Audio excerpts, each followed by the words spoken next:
Assalamualaikum warahmatullahi wabarakatuh. Perkenalkan, kami dari kelompok 9. Di sini kami akan mempresentasikan hasil kelompok kami yang berjudul Hadis ditinjau dari segi kuantitas. Mata kuliah Ilmu Al-Quran Hadis yang diampu oleh Ibu Yulianti, Magister Pendidikan Islam. Assalamualaikum warahmatullahi wabarakatuh. Perkenalkan, nama saya Karmila, NPM 20111000073. Di sini saya akan membacakan materi tentang pengertian hadis mutawir. Hadis mutawir menurut bahasa ialah mutatabi, yang berarti beriring-iringan atau berturut-turut antara satu dengan yang lain. Sedangkan menurut istilah ialah suatu hasil hadis, anggapan panca indera, yang diriwayatkan oleh sejumlah besar rawi, yang menurut kebiasaan mustahil mereka berkumpul dan bersepakat untuk berdusta. Syarat-syarat hadis mutawir. Mengenai syarat-syarat hadis mutawir ini, yang terlebih dahulu merincinya adalah ulama usul. Sedangkan menurut ulama mutakhirin, ahli usul, suatu hadis dapat ditetapkan sebagai hadis mutawir bila memenuhi syarat-syarat sebagai berikut. Yang A, diriwayatkan oleh sejumlah besar perawi. Hadis mutawir harus diriwayatkan oleh sejumlah besar perawi yang membawa kepada keyakinan bahwa mereka itu tidak mungkin bersepakat untuk berdusta. Menurut adat, dapat memberikan keyakinan terhadap apa yang diberitakan, dan mustahil mereka sepakat untuk berdusta.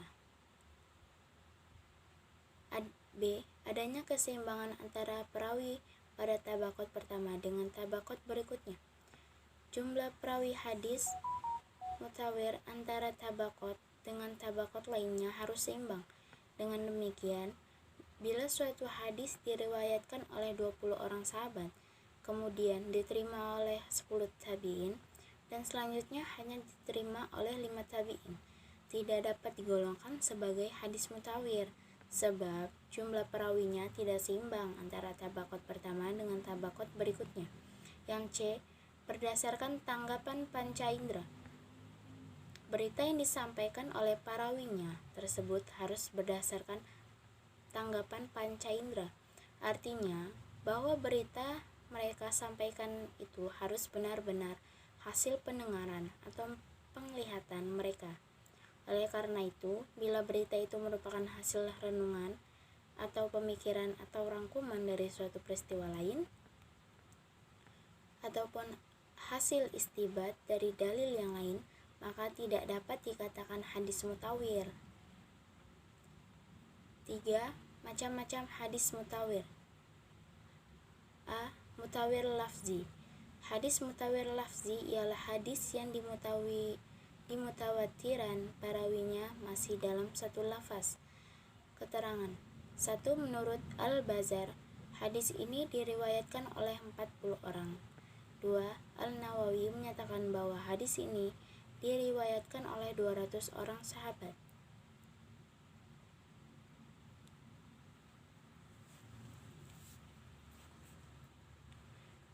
B. Mutawir manawiyah.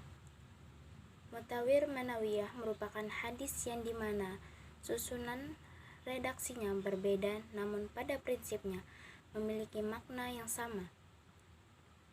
C. Mutawir amali. Hadis mutawir amali, yakni amalan agama, ibadah yang dikerjakan oleh Nabi Muhammad SAW, kemudian diikuti oleh para sahabat, lalu tabi'in, dan seterusnya sampai sekarang.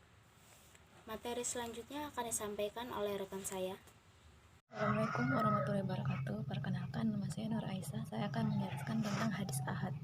Hadis ahad adalah kabar yang diriwayatkan oleh satu orang, 2 orang, atau lebih, tidak dikatakan mutawatir, dan hukumnya wajib diamalkan apabila memenuhi syarat qabulnya sebuah hadis ahad tersebut. Hadis ahad terbagi menjadi 3, yaitu hadis mansyur, hadis yang diriwayatkan oleh 3 orang atau lebih dari 3 orang perawi. hasid akan tetapi jumlah perawinya belum mencapai hitungan hadis mutawir. 2. Hadis aziz, hadis yang jumlah perawinya setiap tingkat kurang dari 2, atau hadis yang diriwayatkan oleh 2 orang perawi setiap tingkatnya perawi. 3. Hadis gharib, hadis yang diriwayatkan oleh 1 perawi untuk setiap tingkat periwayat hadis. Kedudukan hadis. Dalam kedudukannya sebagai penjelas hadis, kadang memperluas hukum dalam Al-Quran atau menetapkan sendiri hukum di luar apa yang ditentukan oleh Allah dalam Al-Quran. Kedudukan hadis sebagai bayani atau menjalankan fungsi yang menjelaskan hukum Al-Quran tidak diragukan lagi dan dapat diterima oleh semua pihak, karena memang untuk itulah Nabi ditugaskan oleh Allah Subhanahu wa Ta'ala. Namun, dalam kedudukan hadis sebagai dalil yang berdiri sendiri dalam sumber kedua setelah Al-Quran. Perbincangan ini muncul disebabkan oleh keterangan Allah sendiri yang menjelaskan bahwa Al-Quran atau ajaran Islam itu telah sempurna, oleh karenanya tidak perlu lagi ditambah oleh sumber lain. Jumhur ulama berpendapat hadis berkedudukan sebagai sumber dalil kedua setelah Al-Quran dan mempunyai kekuatan untuk ditaati serta meningkat untuk semua umat Islam. Sekian, terima kasih. Wassalamualaikum warahmatullahi wabarakatuh. Assalamualaikum warahmatullahi wabarakatuh. Perkenalkan, nama saya Indah Puji Rahayu, NPM 2011100468. Baiklah, di sini saya akan melanjutkan pemateri sebelumnya. Hadis gharib. Pengertian hadis gharib menurut bahasa adalah orang yang menyendiri, mengasingkan diri, atau orang yang jauh dari sanak keluarganya. Hadis yang demikian dinamai gharib karena ia seperti orang asing yang menyendiri dan tidak ada sanak keluarga di sisinya, atau karena hadis tersebut jauh dari tingkat masyhur, terlebih lagi tingkat mutawatir. Macam-macam hadis gharib. Keghariban suatu hadis dipandang dari kemungkinan-kemungkinan terbagi menjadi 3, yaitu hadis gharib dari segi matan, hadis dari segi sanad, hadis dari segi matan dan sanad. Ketentuan hukumnya. Secara hukum, hadis gharib adalah yang sahih, hasan, dhaif, ada pula yang mawaddu, tergantung kualitas sanad dan matannya. Jika suatu hadis gharib memenuhi semua syarat hadis sahih, yaitu sanadnya bersambung, diriwayatkan oleh periwayat yang siqoh dan terlepas dari syadz dan ilat, maka hadis tersebut sahih. Akan tetapi, jika syarat-syaratnya terpenuhi namun salah seorang periwayatnya ada yang kurang debit, maka hadis itu dikatakan hasan. Demikian pula jika suatu hadis gharib bertentangan dengan hadis dengan kualitas sama dan tidak mungkin dilakukan kompromi satu dengan yang lain, maka hadis gharib itu dinamakan hadis mudharib. Jika hadis gharib diriwayatkan oleh periwayat yang siqoh tetapi bertentangan dengan riwayat dari periwayat yang lebih siqoh, maka hadis itu dinamakan sebagai hadis syadz atau janggal.